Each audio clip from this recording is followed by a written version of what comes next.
And we back at it again with another reaction, man. Today we got NBA legends explaining why Larry Bird was a killer, a cold killer on the basketball court, man. You know what I'm saying? And that right there, somebody calling you a cold killer, oh my gosh, bro. That might, in basketball terms, that might be the greatest thing ever. Not in the streets and none of that. That's not good at all. But in basketball terms, that's tough. That's overly tough.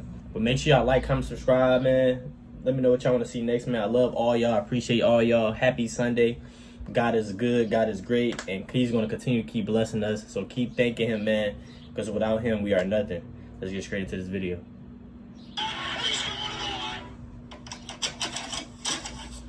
Shout out to Bird, man. That's crazy, bro. I can't believe I really researched. He played 13 seasons, dang. 13 seasons. That's it. And he 3 championships. How many? 3 MVPs? 13 seasons. And a lot of people played 19, 20, 18 plus. Hey guys, good day to y'all. How's it going? My name is Sean David, and I welcome you back to the Basketball Time Machine, your NBA old school show. In today's episode, again, I want to talk about Larry Bird and take a look at NBA legends, giving their best stories about Larry Legend. And also, I think I found some new clips that you hopefully have not seen before. But before we start with that, let me ask you guys for a small favor. If you're new to the show, please subscribe to the channel and like the video if you enjoy the content. All right, you guys, I would say, let's get right down into it.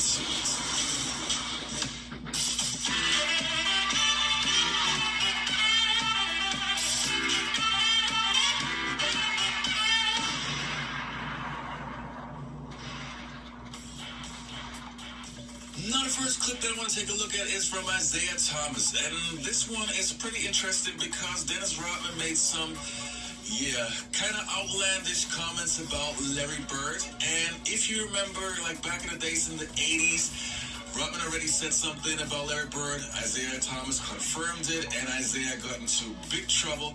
But this time, he learned from his mistakes. Let's take a look. Dennis Rodman said that if Larry Bird played today, he'll have to play over in the European League because of the way the game is in 2023. Here's what I'm not going to do today, because you do have to learn from your experience. Okay, there you go. Okay. Only thing I'm going to say is, that's what Rodman said. If Larry Bird was playing today, he would still be the MVP of the league, and his team would still be winning championships, because we just watched the Joker, who is very similar to Larry Bird, take his Denver Nuggets team and win the championship. If I look at these two players, and if I'm saying they're similar, then Bird probably win 2 or 3 championships in this era. In this era right now. Out of all the players, I think it's 2 or 3 or more. Larry Bird caught the basketball. We were most afraid of him. And it's hard for young people to understand, because those of us who was around in the 80s, who really got to see him and the Boston Celtics play, he just didn't miss. And when he missed, you were shocked that he missed. 33 and green, he was the dude. And the next story that we're going to take a look at is from John Spider Sally, who obviously played for the Detroit Bad Boy Pistons,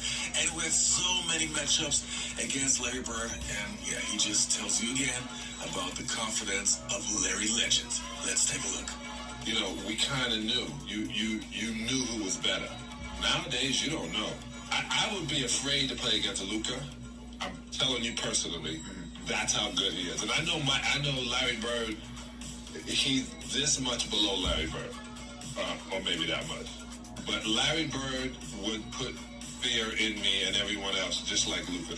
So when you said that Larry would put the fear in you, like, I don't think nobody feared Luka, though. Larry knew me since I was a sophomore. I mean, he be cooking people, though. It's not illegal to go up and be in a Luka camp good, in Marshville, in Boston, and you work in a camp, but really you're there to play against those nighttime games. So Larry knew who I was, and I get in, Chuck Daly has me starting one time, and Larry looks around and goes, what's up, Sal? I said, nah. He goes, you on me? I said, yeah, I got size on you right now. I've been watching every movie. He goes, y'all not double teaming? And looking around, he goes, yo.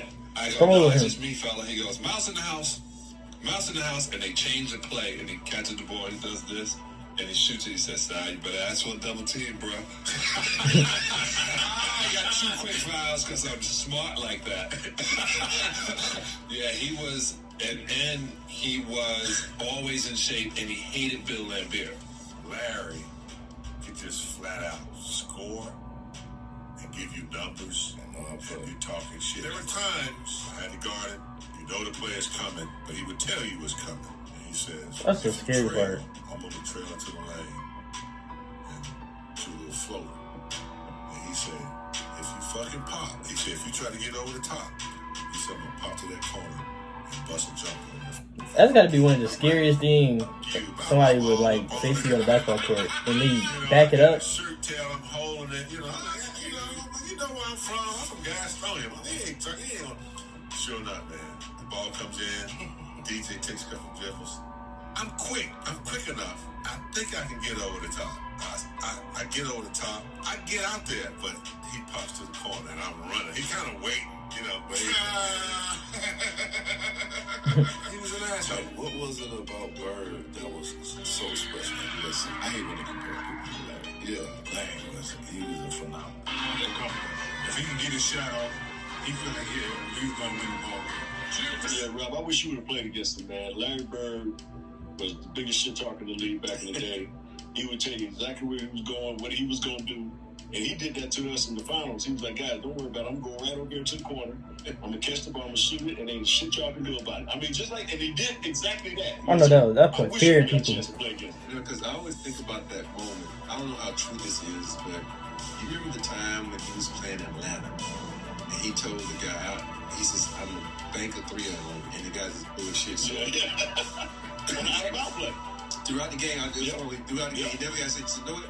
He goes back in the game. I think he had like 50 points that game or something. I noticed it because Kevin McHale ended up having the most points ever scored by a Boston Celtics, right? And Larry told him he should have got 60 because he broke it against Atlanta like 2 or 3 days later. Yeah, and it was in the bench. Atlanta bench got in trouble because they out here rooting. I'm like, you can see it. If you go back and look at the tape, you can see the bench every shot he made. They're going crazy. It's like he don't bank this one. Like that's what you want because when someone's telling you, boy, like Michael Myers out there, you can't stop it. Larry Bird basically taught me how to track stuff. It was my second game of my career, and I'm scared to death already. And he walks out, and he just stands next to me, and he leans over and he looks at me. And I didn't really pay him any attention. He said, "Do you honestly think you're gonna guard me?" Then he stands up and he looks over at our bench and he looks at Cotton. "You all think this rookie gonna guard me? Man, I'm gonna bust you up." Just right in my ear. And finally he walks around, stands in front of me. So I'm gonna tell you something right now. I'm gonna wear your ass out. Game starts and he just wearing me out. And he came down and he said, "I bet you can't do this." And he raises up from Steph Curry range. And he shoots an air ball. And I look at him, he like, that don't matter. It's the fact that I can do it to stay in the game. I bet you can't. Can LeBron do that? I remember the time when I mean, he can't stay in the game, but every shot was going in. he wouldn't say nothing like that, though. When he ran by the bench, he goes, "That's a heat check to see how hot I am." Right? It runs by Frank Layden, who's the funniest guy in the league, and Frank is coaching, and Larry says to him, "Hey Frank, don't you have anybody on that bench can guard me?" He goes, "Nobody out here can." Frank looks at the bench and goes, "No."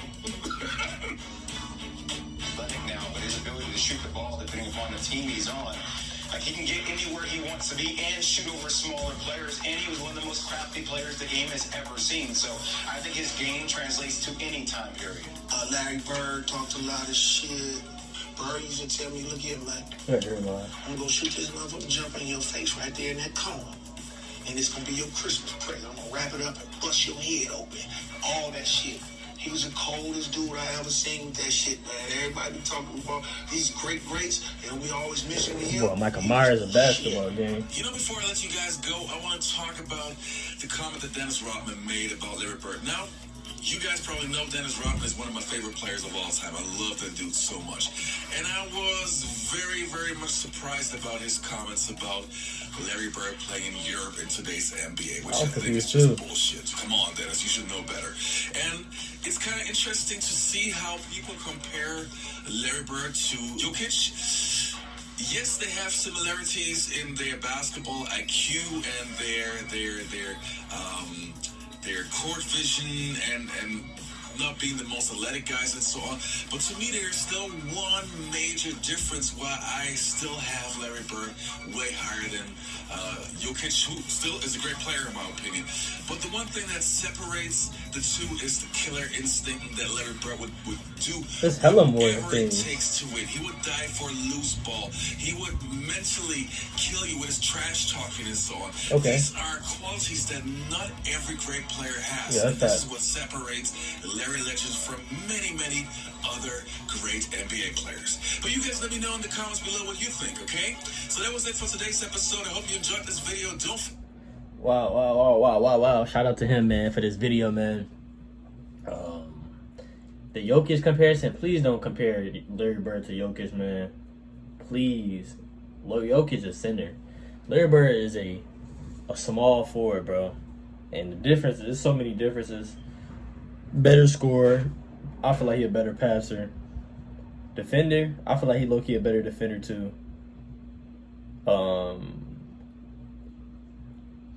Killer instinct. When I do that, top tier. You know what I'm saying? Scoring. You know, like he said, diving for loose balls. Like his confidence, he trash talk everybody. He backs it up. You know what I'm saying? It's just crazy. And he only played 13 seasons, gang. You gotta remember. I gotta remember that he only played 13 seasons, and we comparing Larry Bird and LeBron. Just imagine Larry Bird played 19 seasons, at least 19 seasons. We probably be talking about something else, probably more MVPs, more championships. Like he probably developed his game so much, he probably win defensive of the year. Like he only played 13 seasons, man. That's crazy. That's like a short of a season for 3 MVPs and 3 titles. That's different. I don't even have to say nothing after that. Like 13 seasons, I'd say 13 seasons. We need to compare LeBron. Somebody in the comments compare LeBron 13 seasons and Larry Bird, and let me know like the stats and all that stuff like there. You know what I'm saying? But I really appreciate y'all, man. 13 seasons, aka 13 seasons, man. I love y'all. God bless y'all. Happy Sunday to all y'all. Hope none but blessings and opportunities keep coming y'all way. I appreciate all y'all. Hopefully I'll become one of y'all favorite reactors. Make sure y'all, after this video and make sure y'all give thanks to Jesus Christ, man. Without him, we are nothing at all. He continues to keep blessing us. But I love y'all. I appreciate y'all.